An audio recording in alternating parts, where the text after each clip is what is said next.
Belo živo,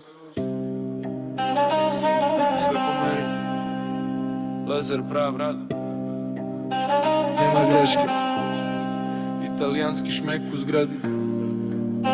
Zoveš majstora kad hoćeš da se hvališ.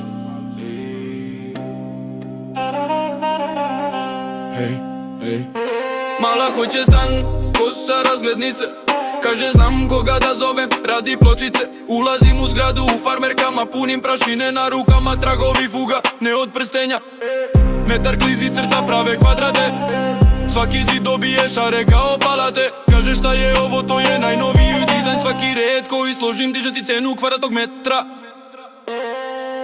Zovi keramičara kad ti fali sjaj, on ti pravi kvadrate ko da slaže raj. Italijanski dizajn, svaki ugao haj, pločica na pločicu gradi tvoj kraj. Zovi keramičara da ti sredi stan, od kupatila do kuhinje, drugi ti je dan. Italijanski dizajn, svaki šav je plan, kvadrati na podu, kvadrati u glavi san.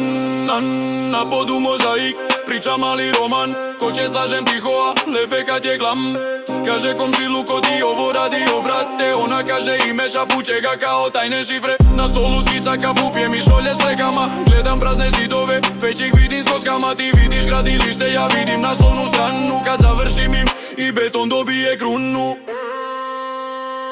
Zovi keramičara kad ti fali sjaj, on ti pravi kvadrate ko da slaže raj. Italijanski dizajn, svaki ugao haj, pločica na pločicu gradi tvoj kraj.